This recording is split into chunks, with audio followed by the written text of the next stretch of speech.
ఇన్నాళ్లు తెర వెనుక ఉండి దేశవ్యాప్తంగా ఎందరో నాయకుల విజయాల్లో కీలక పాత్ర పోషించిన రాజకీయ వ్యూహకర్త జన్ సురాజ్ పార్టీ అధినేత ప్రశాంత్ కిషోర్ తొలిసారి ఎన్నికల్లో పోటీ చేస్తున్నారు. బీహార్లోని బంకీపూర్ స్థానం నుంచి బరిలోకి దిగుతున్నారు. జూలై 30న జరగనున్న ఉప ఎన్నికలో గట్టి పోటీ ఇచ్చేందుకు సిద్ధమవుతున్నారు. बांकीपुर के वो सभी मतदाता साथी जिन्होंने पिछले 1-1.5 महीनों से हम लोगों को व्यक्तिगत तौर पर या कार्यकर्ताओं साथियों के माध्यम से ये बताया कि हर हालत में मुझे बिहार में स्थिति के सुधार के लिए, बिहार में बदलाव के लिए खुद उतरकर चुनाव लड़ना चाहिए।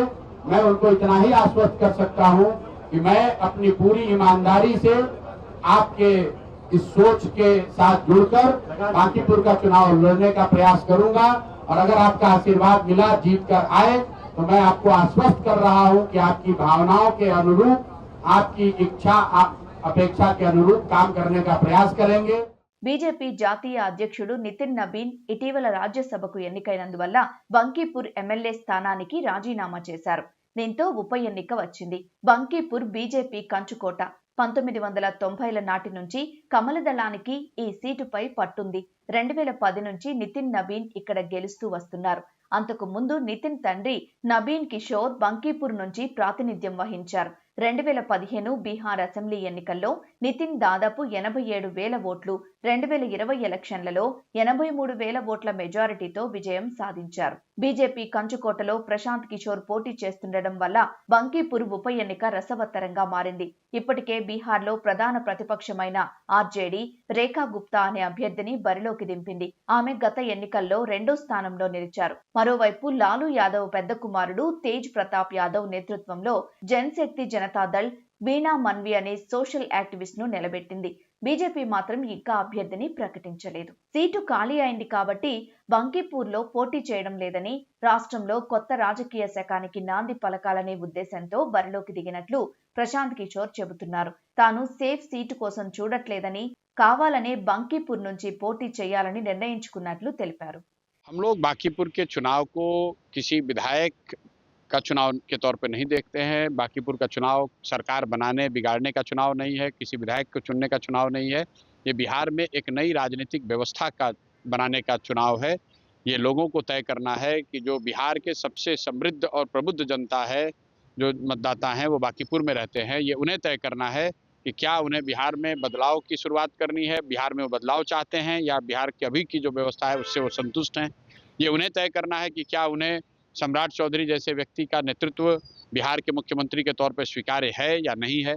ये उन्हें तय करना है कि ऐसे अहंकारी लोग जो ये कह रहे हैं कि बांकीपुर हमारा इतना अभेद्य किला है कि बांकीपुर में हम लोग कुत्ता बिल्ली को भी खड़ा करेंगे तो हमें वोट देगी जनता, उनके अहंकार को वो स्वीकार करते हैं या उसको रिजेक्ट करते हैं। तो बांकीपुर का जो चुनाव है ये विधायक चुनने का चुनाव नहीं है, बिहार में एक नई राजनीति की शुरू करने के, आगाज करने के का चुनाव है। इसलिए इसको महत्वपूर्ण मानते हैं, इसलिए लड़ रहे हैं। ప్రశాంత్ కిషోర్ బంకీపూర్ అభ్యర్థిత్వంపై స్పందించిన కేంద్ర మంత్రి గిరిరాజ్ సింగ్ జన్ సురాజ్ నిజ స్వరూపం బయటపడిందన్నారు. వారు బీజేపీ కార్యకర్తలను తిడుతున్నారని, ఎన్నికలకు ముందే వాళ్ల దుకాణం బంద్ అయిందని ఎద్దేవా చేశారు. प्रशांत किशोर भारतीय जनता पार्टी के कार्यकर्ताओं को गाली देना शुरू किया है। वो झूठ की खेती करते हैं और झूठ की खेती उनका समाप्त हो चुका है। उनका चेहरा बेनकाब हो चुका है जनरल इलेक्शन में।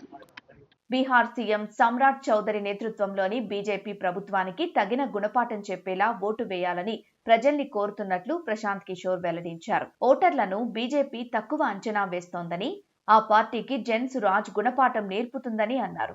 भाई हॉट सीट और कोल्ड सीट तो मैं नहीं जानता हूं। मैं ये जानता हूं कि इसी सीट से भाजपा के राष्ट्रीय अध्यक्ष जीत कर आते रहे हैं।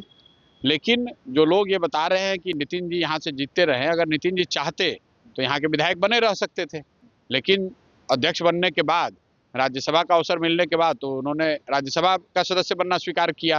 बांकीपुर की जनता को, समर्थकों को, वोटरों को भूल गए जिन्होंने उनको यहाँ तक पहुँचाया है। और आपके दर्शकों को बता दें कि अमित शाह जी पहले भाजपा के अध्यक्ष थे, उन्होंने तो विधायकी से इस्तीफा नहीं दिया था। तो ऐसी कोई मजबूरी नहीं थी नितिन नवीन की कि वो इस्तीफा दे दे। लेकिन ये चुनाव नितिन नवीन जी के बारे में नहीं है, ये चुनाव सम्राट चौधरी के नेतृत्व के बारे में है। ये चुनाव भाजपा के अहंकार के बारे में है, उस अहंकार के बारे में है जहां पर वो कह रहे हैं कि हम कुत्ता बिल्ली को भी खड़ा करेंगे तो बांकीपुर की जनता हम ही को वोट देगी। ఎందరో విజయాల వెనక చక్రం తిప్పిన ప్రశాంత్ కిషోర్ బంకీపూర్లో గెలుస్తారా, మళ్ళీ కమలమే వికసిస్తుందా అనేది ఆగస్టు 3న వెలువడే ఫలితాల్లో తేలనుంది.